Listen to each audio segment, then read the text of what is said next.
I want to thank you for that opening. I love the energy. I love that. I love the hypeness. How you doing, girl? Good? Good? Man, the energy, that never happens. We just saw the energy levels are great in here. Just saw the Deja Vu video with Shakira. I've never heard the crowd sing along to the video That was the first time that I heard him sing along as well. Well, all right. You know, this song, for real. It's a brand new song, so, you know, I haven't really performed it. I've actually never performed this song before, so it's great that they know it. Well, I mean, you're going to be out on the road. It's great that they know it. It's great that they know it. No, great that they know. Well, the album's out. I mean, it's a brand new single. You haven't brand performed new it, but the album. Album has out. a month out. Great collaborations on it, including the Shakira record. I mean, we got Chris Brown on it. We got Zendaya. We got Farruko, Gente Zona, Gerardo Ortiz. A little bit of everything. 18 tracks on this album, and I try to do always a little bit of everything. Try to involve different people, different genres, and kind of blend in a little bit of everything. So I'm excited about this album and this new tour that starts at the end of June. Yeah, because it's interesting. The last record was your English language record. Yeah, yeah. Double Vision. A lot of guests on there, Snoop Dogg and such. J-Lo. This time, J-Lo and Pitbull, right?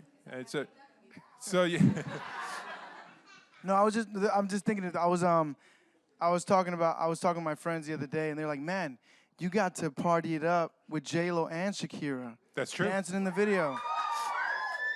So I want to thank God. I want to thank my parents for. No, but seriously, it's been a blessing. I really think you ought to be thanking J-Lo and Shakira. I want to thank J-Lo and Shakira for sure for giving me the opportunity to record with them, and it's been a great experience. Just music in general. I started in 2009, so it's just crazy the way things have just happened for me. And well, you started making records 2009, but you were working your career for a few years before that, right? Yeah, I put out my first album in 2010. I started singing like at 14. Tell me about the start. Tell me about when you first started singing. First off, what kind of music did you hear growing up, and how did it influence you? A little bit of everything. You know, I grew up in the Bronx in New York. Yeah. So it's a big melting pot, you know, from bachata, merengue, salsa, reggaeton to R&B, pop, hip hop, Jay-Z, a lot of Usher growing up. So I would sing everything, a little bit of everything. I'd record everything. And about 15 years old, I knew I wanted to be a singer. I started to record demos. I started singing in karaoke's. You're a teenager. You're 14, 15 years old. What made you? Everybody loves singing. They love singing karaoke. What made you know you wanted to get on stage, start making records? Well, I used to sing in the shower a lot. I think everybody starts does there. that too. That's legit. Yeah. Like that's a legit. I think that's a legit like experience. You know, like I would always sing in the shower. And my family, like my mom would always be like, you know, I would write songs. And my mom would always say, you have great songs, you know, your songs could be on the radio. So she was a big support in my career. She would help me with my studio time money, stuff like that. So I started recording myself in the studio at 15. So little by little, you know, you meet someone here, you meet a producer, so you start networking and kind of just little by little showcasing your work in places. And right at the start, when you were writing those first songs, your mom was encouraging you.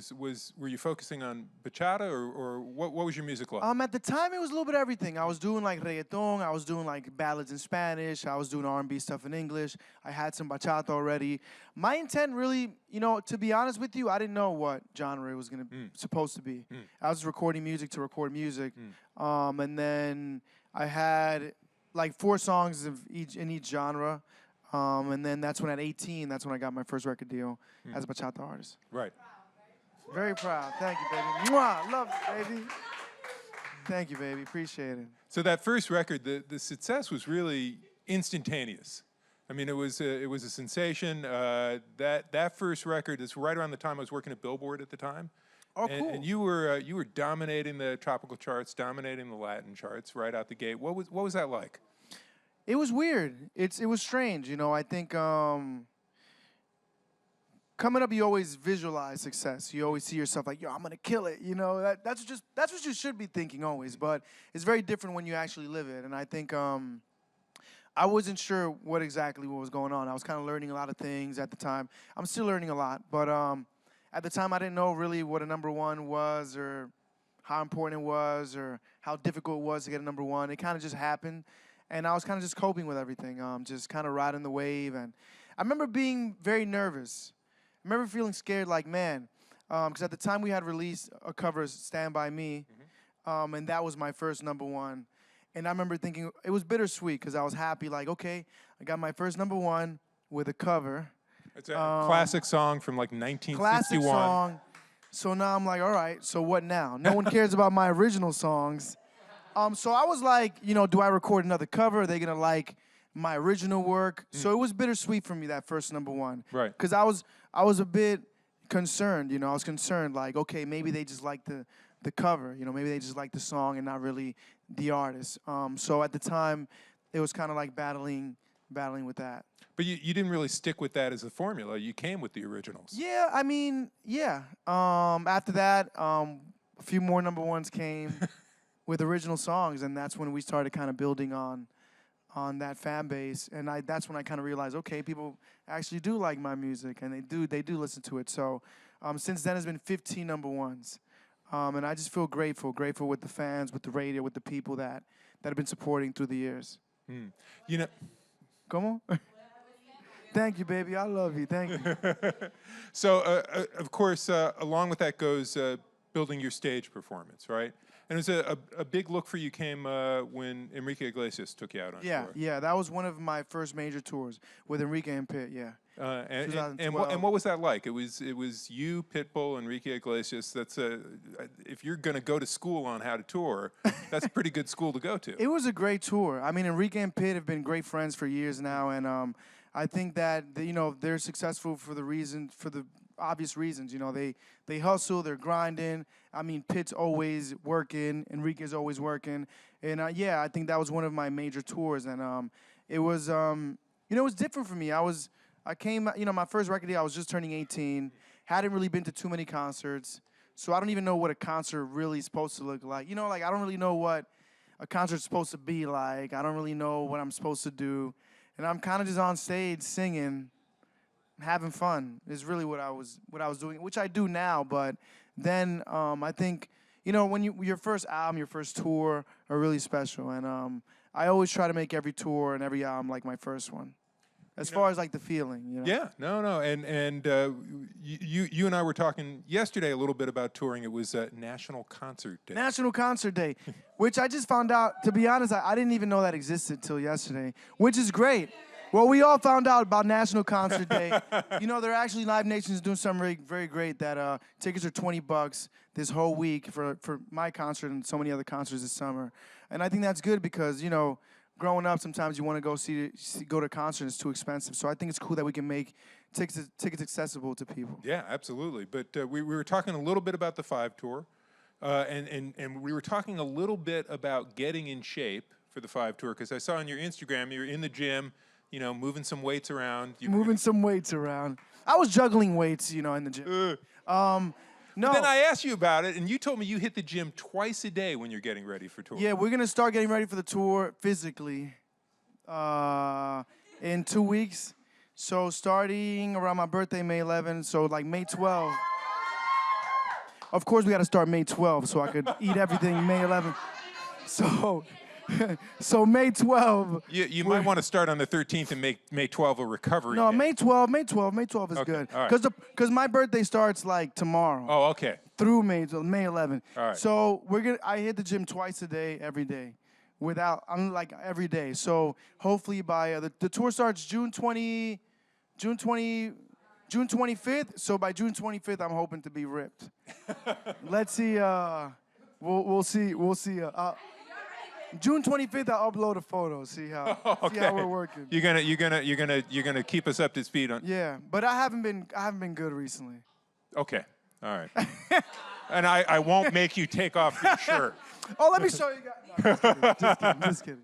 But we were talking. I saw that photo on Instagram. So I guess you haven't started in the gym yet. Not yet. I mean, I'm in the gym, but not as All intense. Right. But you are huge on social media. You were just on Snapchat back here, and one of the people you work with was like, "Should I hold your phone?" 2 phones came out, and I was like, "Wow, you're double fisting it." And you told me you have how many phones? One is a trap line. No, just kidding. Oh, I'm sorry. Just kidding. One's for Pokemon Go. Okay. No, just kidding. I'm busting too many jokes. I gotta calm down. No, What does a man need 4 phones for? That's what I'm asking. Well, part of it is because business. No, part of it is part of it is what? Uh-oh. All right. Fake numbers. No, part of it, honestly, you want to know the truth? Yeah. So I work with Sprint, so I can get like phones. So I got 2 phones. So you Why have not 4 have phones. 2 phones? You need an iPhone? So Okay. So you have phones because you can get phones. yeah, and that's the crazy story is I used to work for Sprint in the Bronx. Oh, in like the store. Yeah, like before music. Now I'm doing Sprint commercials. It was just crazy. And when we were talking yesterday too, this came up. I asked you what you would have done if you hadn't gone into music, and you had another career mapped out, right? I mean, I was studying to be an English teacher, high school teacher, maybe a writing teacher. No. Y'all see me now looking like crazy like this, but I'm normally a serious guy. Oh yeah. You guys turn me like this.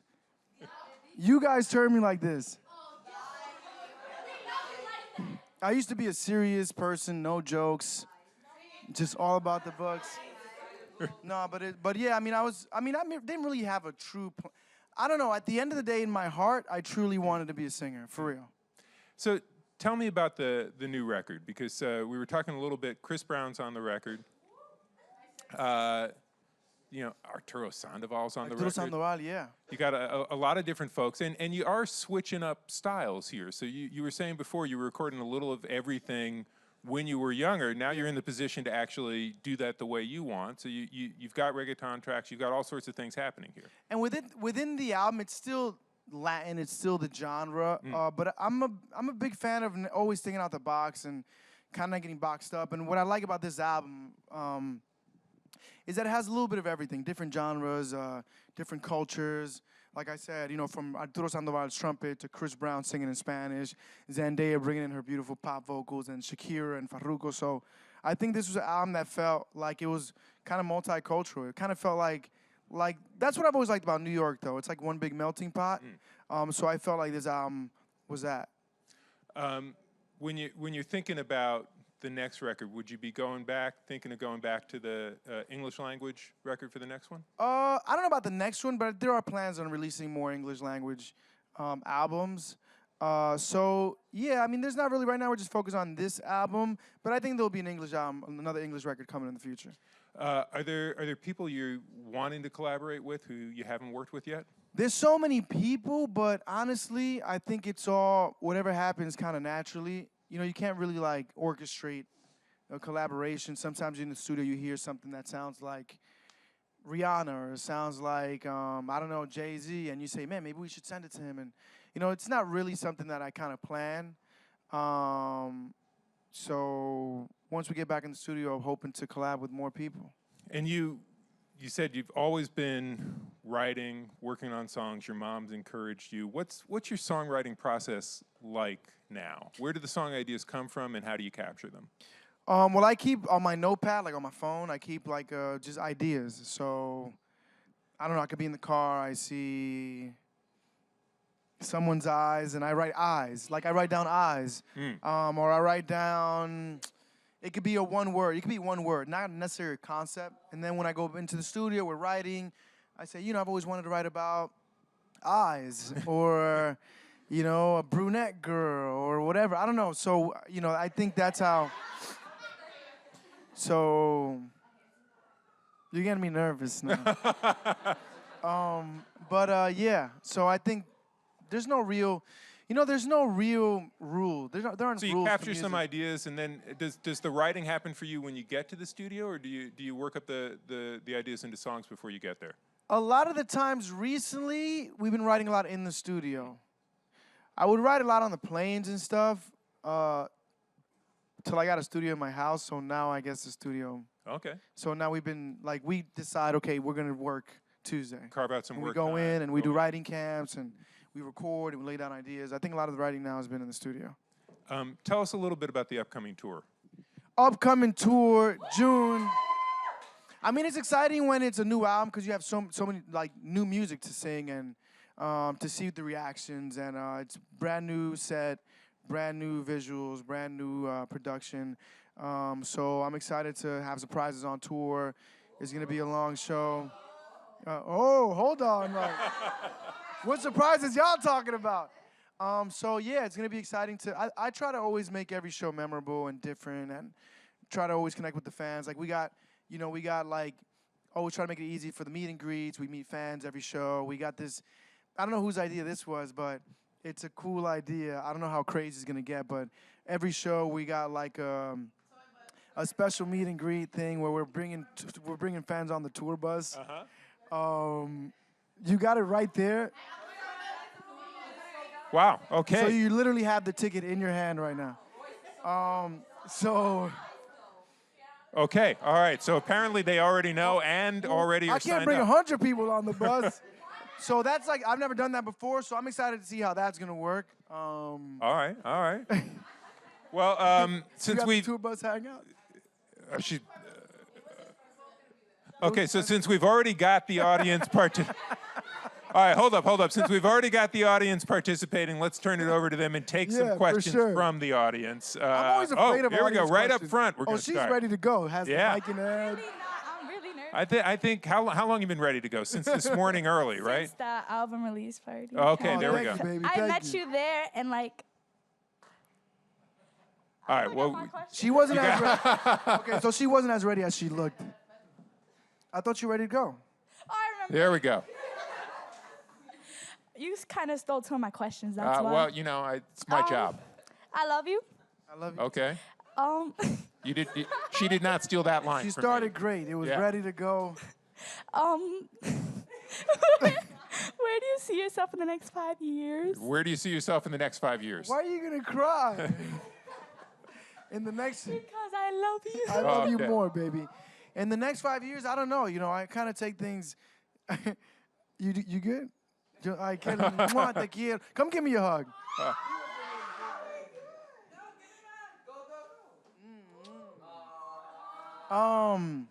The next 5 years. Next 5 years. I don't know. I don't know. I'm trying to deal with this year right now. Okay. All right. I think it's one step at a time. Tour and then Christmas. We got a tour. We got another. Tour this we got summer, another then we got question in the Christmas. back here. Hello. So How you doing? Good. How are you? What's your name? Cindy. Cindy. Nice to meet you. Nice to meet you too. So my question for you is, how do you balance your work and your personal life? That's a great question. Don't post personal stuff on Instagram. Okay.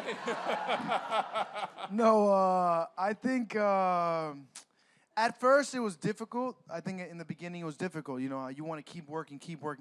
And this is such a fast-paced industry. But I think it's important to always know that you got family, you got friends, and that there's a whole nother life that people care about you. And this goes for everybody. It doesn't matter whether you're a celebrity or not. I think that we always got to have priorities, and we can't work too hard. So I always try to. I think I've been doing a bit of a better job now with kind of balancing both of them and making sure that I'm seeing my family and seeing my mom and just having a good time and going out and trying to be normal and kind of just not taking things too seriously. I think back in the day, a few years back, I would take things too seriously. What did taking things too seriously look like for you? Were you always working on recording? Were you always touring? Yeah, always recording, always touring. I don't know, like back in the day, I'd get upset if someone took a photo while I was eating or something. Now I'm like, whatever, I'm gonna eat these chicken wings. Y'all do whatever y'all want. What I'm gonna do. So, all right, I think we got time for one more, maybe two more questions. Oh, we got a question up front. Ask him. How you doing? Ask him the question. What's your favorite song? She has a beautiful voice. Say that again. Say it again. What's your favorite song? Oh, Was my first one. favorite song. Oh, my favorite song? What? Say it loud. Favorite song. Okay, I believe the question is, what is your agree. favorite song? I think my favorite song of all time. Oh, now you forgot. Okay. There's so many great songs. I mean, we can go from Usher, we can go to Genuine, we can go to Jodeci. Top 3.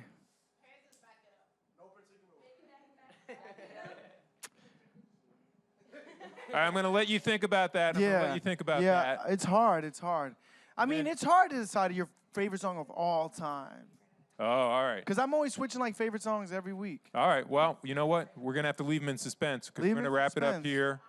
Prince Royce, thank you. Thank you guys so much. New album, new tour. I love y'all.